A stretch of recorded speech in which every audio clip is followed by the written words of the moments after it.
말씀입니다. 아브라함이 애굽에서 그와 그의 아내와 모든 소유와 롯과 함께 네겝으로 올라가니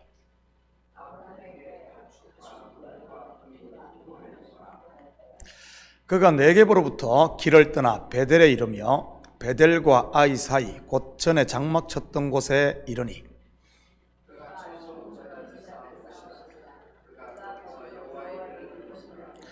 아브라함의 일행 롯도 양과 소와 장막이 있으므로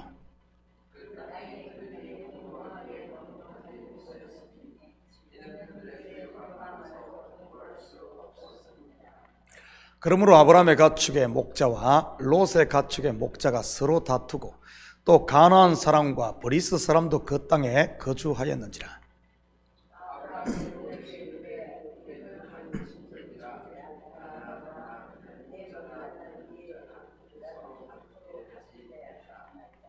내 앞에 온 땅이 있지 아니하냐. 나를 떠나가라. 네가 좌하면 나는 우하고 내가 우하면 나는 좌하리라.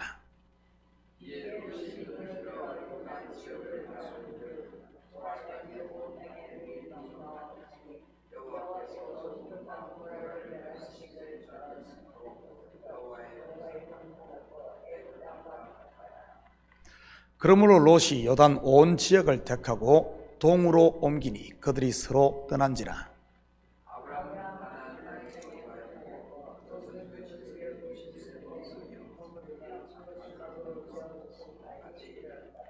함께 읽겠습니다.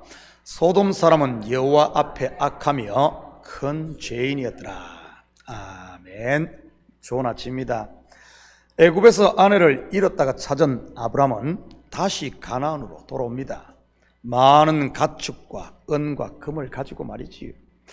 이것은 출애굽기의 모습과 일치합니다. 단지 다른 것이 있다면 아브라함은 한 가족이고 출애굽을 할 때는 한 민족이었다는 것만 다르고 말이지요. 출애굽을 할 때도 이 잃었다 찾는 역사가 있었지 않습니까? 무엇을 잃었죠? 바로 애굽의 장자입니다. 그리고 유월절 어린 양이지요. 그리고 찾은 것은 바로 잃었던 하나님의 백성이 찾아진 것이고요. Lost and found. 성경의 핵심 원리라고 했습니다. 이름으로 찾는 예수 그리스도의 십자가의 죽음, 곧 이름과 다시 찾는 부활을 말하는 것입니다. 하나님의 아들을 이름으로 나를 잃어버린 나를 찾아 하나님의 아들 만드는 일 말입니다. 그런데 오늘 본문을 보면 애굽에서 바로로부터 얻은 풍요로 인해 문제가 발생하는 것을 보게 됩니다. 바로 아브라함의 목자들과 롯의 목자들 사이에 다툼이지요. 이것은 바로로부터 얻은 부, 곧 율법의 결과가 이 다툼이라는 그런 말입니다. 여러분의 삶에 이런 다툼이 있습니까? 교회는요, 원인이 뭔 줄 압니까? 은혜 아래 있지 못하고 율법으로, 다시 말해 자기로 돌아갔기 때문인 것이지. 우리는 같은 모습을 출애굽 반 이스라엘에게서도 발견할 수 있습니다. 그들이 애굽에서 탈취한 금은 보화로 인해 말이지요. 그것으로 일어난 사건이 무엇입니까? 바로 시내산 자락에서 만든 금송아지 사건 아닙니까? 그 사건의 결과가 어떻게 되죠? 먼저는 십계명 돌판이 깨지고 형제가 형제를 도륙하는 일이 일어납니다. 한번 볼까요? 출애굽기 32장 27절에서 29절입니다. 모세가 그들에게 이르되 이스라엘의 하나님 여호와께서 이렇게 말씀하시기를 너희는 각각 허리에 칼을 차고 진 이 문에서 저 문까지 왕래하며 각 사람이 그 형제를, 각 사람이 자기의 친구를, 각 사람이 자기의 이웃을 죽이라 하셨는지라. 레위 사람이 모세의 말대로 행하매 이날에 백성 중에 3,000명 가량이 죽임을 당하니라. 모세가 이르되 각 사람이 자기의 아들과 자기의 형제를 쳤으니 오늘 여호와께 헌신하게 되었느니라. 그가 오늘 너희에게 복을 내리시리라. 그런데 우리는 여기서 한 가지 의문을 품게 됩니다. 자기 형제, 자기 이웃, 자기 민족을 도륙한 레위인에게 어떻게 하나님께서 복을 내리실 수 있냐 하는 말이지요. 그래서 성경은 구속 역사가 아닌 세상 상식이나 일반 윤리로 해석을 해서는 안 되는 것입니다. 그렇지 않으면 예수 믿는 사람 다 후레자식 만들고 마는 것이니까요. 예수님께서도 비슷한 말씀을 하시지 않았습니까? 누구든지 나를 따르는 자는 자기 형제와 부모를 버리라고 말이지요. 그렇다면 형제가 형제를 도륙한 이 사건은 무엇을 말하는 것이겠습니까? 오늘 본문에서 그 답을 찾을 수 있습니다. 바로 아브라함이 롯을 떠나보내는, 잘라보내는, 버리는 사건을 통해 말이지요. 9절입니다. 내 앞에 온 땅이 있지 아니하냐? 나를 떠나가라. 네가 저하면 나는 우하고 네가 우하면 나는 저하리라. 지금까지 아브라함에게 있어 롯은 어떤 존재였습니까? 한마디로 말하면 그의 전부였습니다. 왜냐하면 아들이 없었던 아브라함에게 조카 롯은 그의 가장 가까운 친족으로 그의 상속자였기 때문인 것입니다. 자기가 전부라고 여기는 것을 떠나보내는 것, 영적으로 보면 이것은 할례와 같은 것입니다. 그런데 아브라함의 생을 보면 조카 롯만 떠나보내는 것이 아닙니다. 조카 롯을 떠나보내자 다음에 그 자리를 대체한 사람이 누구입니까? 창세기 15장 2절입니다. 아브라함이 이르되 주 여호와여 무엇을 내게 주시려 하나이까? 나는 자식이 없사오니 나의 상속자는 이 다메섹 사람 엘리에셀이니이다. 이 집에서 길리운 종 엘리에셀이 상속자가 될까요? 아닙니다. 그 또한 아브라함의 마음에서 지워버려야 했습니다. 그 다음에 우리가 잘 아는 사레의 여종 하갈의 몸을 통해 낳은 이스마엘이 또 그 자리를 차지합니다. 물론 그 또한 아브라함은 떠나보내야 했고요. 그리고 마지막으로 떠나보내야 했던 것이 누구인 줄 압니까?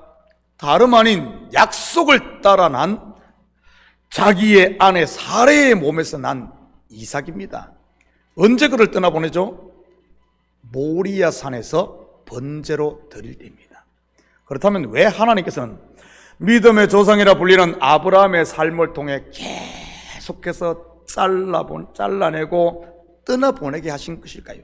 그것은 바로 부활의 자녀 이삭 곧 참된 상속자를 주기 위해 그가 붙들고 있던 율법의 것, 옛것들 잘라내는 것입니다.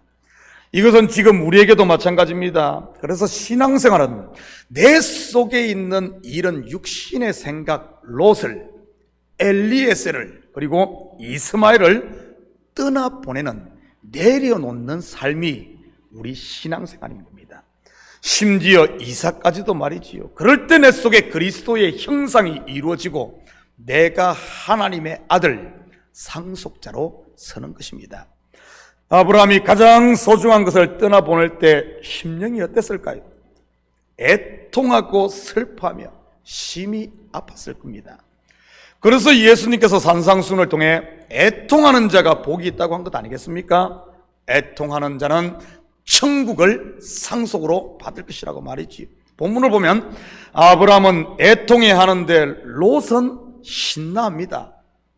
마치 이런 아들을 찾는 아버지 비유에 나오는 둘째 아들처럼 말이지요. 아들을 떠나보내는 아버지의 마음이 편했을까요? 고생할 것이 눈에 환하게 보이는데 말이지요. 그럼에도 불구하고 떠나보내는 아버지의 마음, 그 속에 믿음과 확신이 없다면 어떻게 자식을 고생할 것 뻔하야 하는데 떠나보낼 수 있겠습니까? 다시 찾을 부활의 확신이 있었기 때문일 겁니다. 그런 아버지의 마음을 모르는 아들은요, 돈 쓸 생각에 마음이 들떠서 신나했을 것입니다. 롯의 마음 상태를 본문은 이렇게 어떻게 그리고 있는지 볼까요? 10절입니다.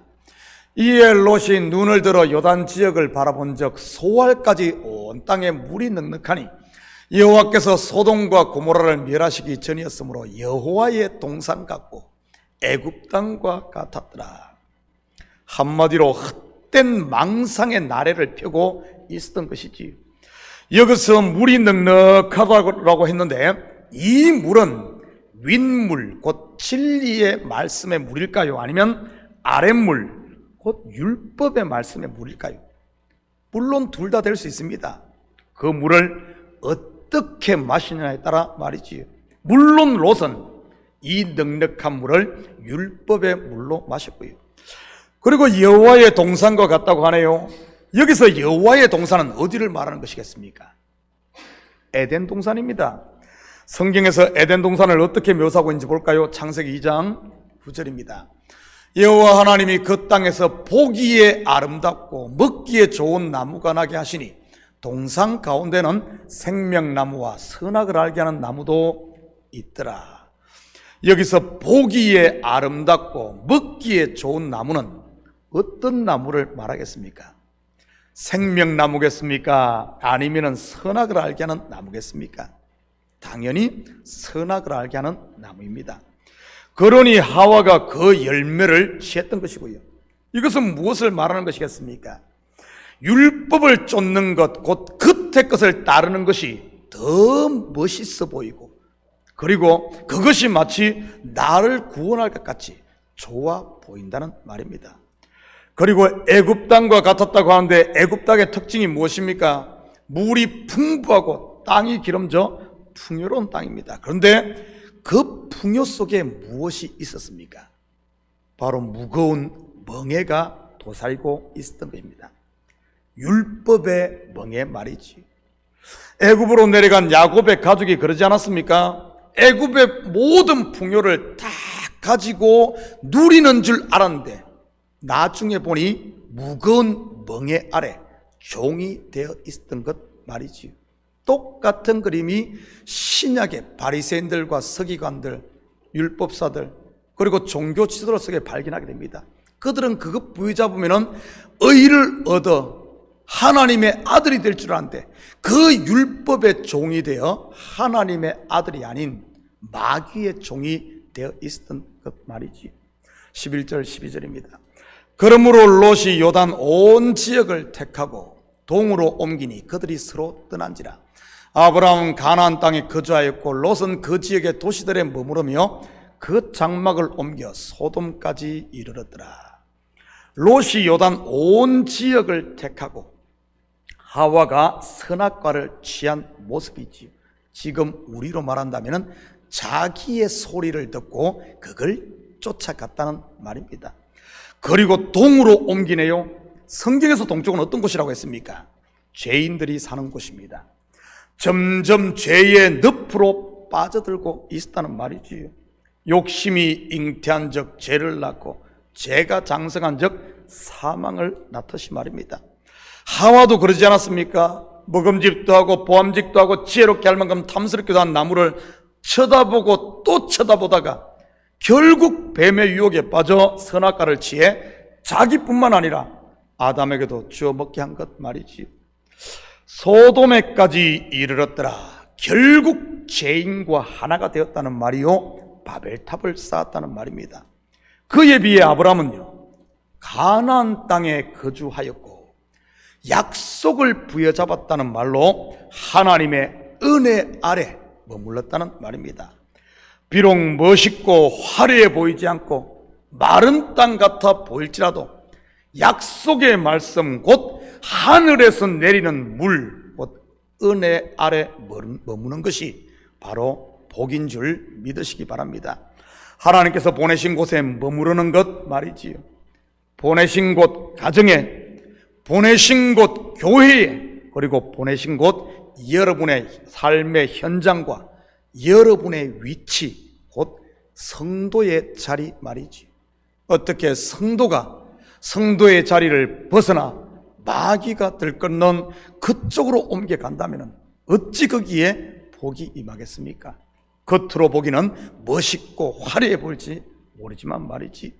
사랑하는 성도 여러분, 오늘 하루도 하나님께서 보내신 자리인 은혜 아래 거함으로 하나님 나라의 복을 마음껏 누리시고 이 복을 여러분의 삶의 현장에 전하고 나누며 사는 이런 복된 하루 되시기를 예수님의 이름으로 축복합니다. 같이 기도하십시다. 사랑의 아버지 하나님, 참으로 감사를 드립니다.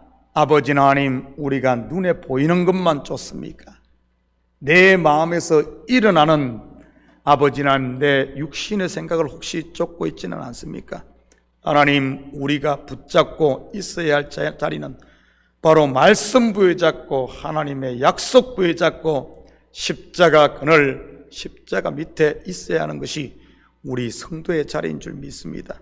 그 은혜를 알고 그 하나님의 사랑을 깨달아 아버지 하나님, 조카도다 조카도다 감사와 찬양을 드려야 하는 것이 우리임에도 불구하고 어느 순간 아버지 하나님, 감사가 사라지고 그 자리에 불평이 아버지 하나님 자리를 잡으며 우리 입에서 복음의 말씀이 나와야 하고 감사가 나와야 함에도 그러지 못하고 아버지 하나님, 혹시 우리 입에서 다른 것들이 나오지는 않습니까? 어찌 한 입에서 단물과 쓴물을 낼 수 있겠습니까? 하나님, 우리 자신을 돌아보게 하시고 은혜 아래 머무름으로 말미암아 우리 입에서는 찬양과 감사만 나오게 도와주시옵소서. 그래야 우리가 입술을 벌 때마다 주님의 이름이 영광을 받고 우리가 하나님의 자녀임이 온 세상에 드러나는 이 시대 아버지 하나님, 약속의 자녀로 살아가는 저희들 되게 도와주시옵소서. 이 새벽도 우리의 마음을 주님 앞에 쏟아놓을 때마다 주께서 들으시고 상한 마음 고쳐주시고 아버지와 지친 영혼 새롭게 하시고 우리 속에 불순물이 있다면 하나씩 하나씩 제거하여 주셔서 아버지 하나님, 이 땅에 사는 동안 그리스도의 신부로 아버지와 정금으로 준비되는 우리 성도들 한 명 한 명 다 되게 도와주시옵소서. 감사드리며 예수님의 이름으로 기도드립니다. 아멘.